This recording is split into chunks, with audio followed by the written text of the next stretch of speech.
I guess to go along with this outfit, I got to ask you about your team's blue-collar work ethic on Sunday. Vincent Desharnais said that the team played very close to its identity. So I ask you, Jay, what is the Edmonton Oilers' identity that you strive for every day? Well, you used a couple of words there. First of all, we're a team that certainly has some white-collar skill. We understand that, but what we play towards is a blue-collar work ethic. We want to be fast, we want to be direct, and we want to get on top of teams. And we want it to happen in a way where it comes wave after wave after wave. Not one good shift, give it back. Another good shift, give it back. We want to come at teams in waves. And for us, I thought Sunday was a good step in that direction, but that's one game. We're going to have to look to build on that. And speaking of Vincent Desharnais, his first NHL goal on Sunday, when you look at his entire career and what he's kind of had to go through to get to that moment, how do you kind of describe that, Jay? Yeah, big moment for him personally. Most importantly, it was a big moment for our team. The game was at 3-2, and that seemed to be the nail in the coffin there, to put a little daylight between the two teams. And so not only was it important for him, he scored his first NHL goal, but it's also it came at a very opportune time for our team and helped us get 2 points. Jay, a couple veterans were on the ice, McDavid, Kane. Can you give any update on those two? McDavid had dental surgery, so he was just staying off for that reason. He'll be on the ice tomorrow. And for Kaner, just managing bumps and bruises. Connor, into the Halloween candy too early, or no, I don't know. I think it was a previously scheduled dental procedure, and just that's why he missed today. Just kidding. The other guy is Matthias Janmark, and that seems to be maybe a bit more long term. Do you have any update on him? Held him off the ice today. He's had some good days, bumps and bruise. I don't see anything. He's not week to week or month to month or anything like that. It's more bumps and bruises. So we'll see how he is tomorrow. You and a couple other guys have talked a lot about Warren Foegele and the start he's had. Mm-hmm. What do you attribute that to?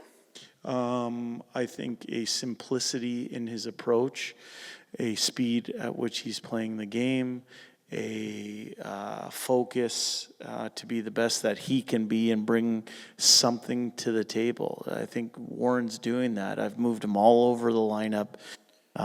He's finding more and more ice time. Even in games where he didn't score, he was still a factor. He was found himself in hard areas, and it's a credit to him. He's put a lot of work in. He's somebody that is earning what he is getting. He said the last 50 games maybe of last year, he felt like he was really turning a corner, felt good in the playoffs. But he said you had a conversation with him that it was time to start hitting the net a little more, because that's maybe how he could help. Yeah. What did you see in that? Like what, in terms of the offensive game, if he could start doing that, it could help. Well, he is. I agree with you. I think January was when he kind of turned the corner for our group and really took a step down the stretch and into the playoffs. And in a conversation we had over a coffee this summer, we just talked about how his shot is a huge weapon. It carries a lot of velocity on it. But in some of his best chances, where he wasn't successful, it came down to just it wasn't on net. And we felt that was an area of focus for him heading into his training camp and his practices, is just concentrating on making sure the goalie has to make a save. Because a lot of times when you're shooting the puck at that velocity, you might not score on the first opportunity, but because it's coming so hard, it leads to a second opportunity. So hitting the net's a key thing for him, and he's done a good job with it. Jay, what are you seeing from Connor Brown the last couple of games? He looks like he's around the net a little bit more, and he said he would be more concerned if he could see that he was half a step slow, but it doesn't look that. Yeah, I would agree with you, Jim. I think he is, the way I would describe it is he's around it. He's found himself in some chances around the blue paint. It hasn't gone in for him. He's working his way through that, but he's around it. He's finding himself in more and more of those opportunities, while at the same time not taking unnecessary risks that lead to offensive chances going the other way. So that's a positive for him. He's working through it. He's a proud guy. He doesn't like to be sitting at 0 goals for, but he's trying to do it the right way. And he knows that, for him to find success, probably he's going to be around that mud puddle in front of the net. So how concerning is it for a coach, I presume? Fairly concerning when that whole line has no goals and no assists. Yeah, concerning. It is a concern. And it would be less of a concern if the ice time was in the single digits. It's not. The bottom line for us, and this goes back to Tony's question, is that we want to be a team that comes at groups in waves. So we want to maintain a level of momentum in terms of stacking a good shift on top of a good shift on top of a good shift. Part of that requires, some contributions from unusual sources or not typical sources. Those players in our bottom 6, but really because we've been operating with some injuries, it's really a bottom 5. It's not so much a bottom 6 right now, but the players in that group have to find a way to make sure that they're affecting games in different manners. It can be generating momentum, can come down to big finish checks. It can be a finish or a one face-off. It could be contributing on special teams, but certainly finding a way to contribute on the scoreboard is important as well. So that is concerning. And Adam Erne on waivers, is it a situation where he's not getting very much ice time? And, Yeah, I felt I didn't help Adam last game because I didn't play him much. The way, the first half of that game with all the penalties and 5-on-3s, it kind of took him out of that game. And some of the forwards at the bottom end of that lineup, the ones that were kept alive were the ones that were out there killing penalties, 5-on-3 and all that kind of stuff. And, so I don't think I helped Adam at all. But he's on waivers today. I think that goes to your original question is trying to find ways to, build momentum in that part of our lineup. And let's face it, it hasn't lived up to expectations through 8 games. We got to be better. We're quite aware of that, and we're going to work towards being better as we go forward. Jay, in that Calgary game, high danger chances at 5-on-5, virtually none in the first 40 minutes. I think only 2 the whole game. Yeah. It looked like that you changed a little tweak in your defensive system. The guys were more aggressive. They seemed to be reacting more. Did you sense it was more natural at all from them? Here's what I would say, Jason. I think when you bear down on certain areas, whether that's in front of your net, whether it's on the wall, regardless of system tweaks, anything like that, it comes down to those old-fashioned hockey moments. And I thought we were really good on Sunday in that regard.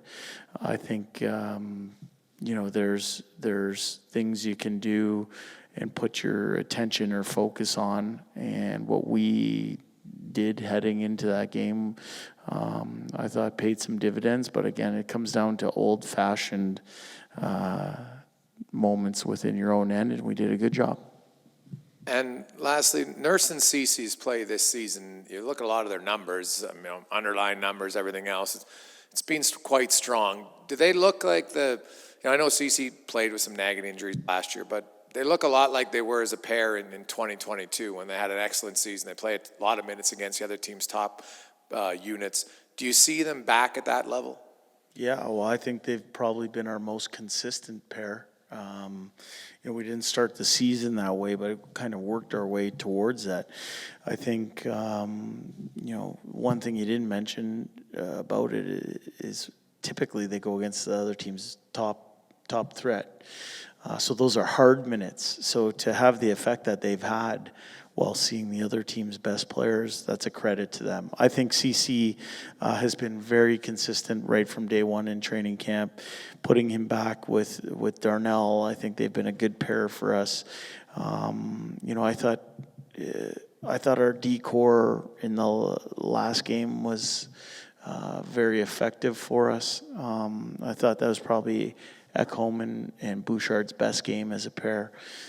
So if we can continue to get those types of minutes out of those players, makes us for a very dangerous team.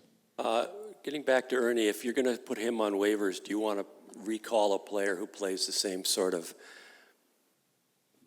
I guess, fourth line role as opposed to, everybody's going to say, okay, we're going to bring up Lavoie now because he was good in camp. I guess that's what I'm asking. Yeah, you know what, I was just talking with Ken, and I think everyone will see they're working on something to bring Sam Gagner back up. So Sam will be coming up, and I think he has to sign a contract and everything like that, but Sam will come up, and we're going to look to adjust the complexion of that group. But again, I go back to what I told Adam, which is, I felt that I didn't get him on the ice enough, and unfortunately, with the team sitting at 2-5-1 right now, a good person is going down on waivers. We'll see what happens with Adam in terms of the waiver wire, but nobody feels good that a good person is being made to pay the price so that we can shake up that bottom six. That doesn't absolve any of our other players in that regard for their lack of production or their lack of effect on games. We got to get more out of that group, and that's what this is in service of. Thanks, guys.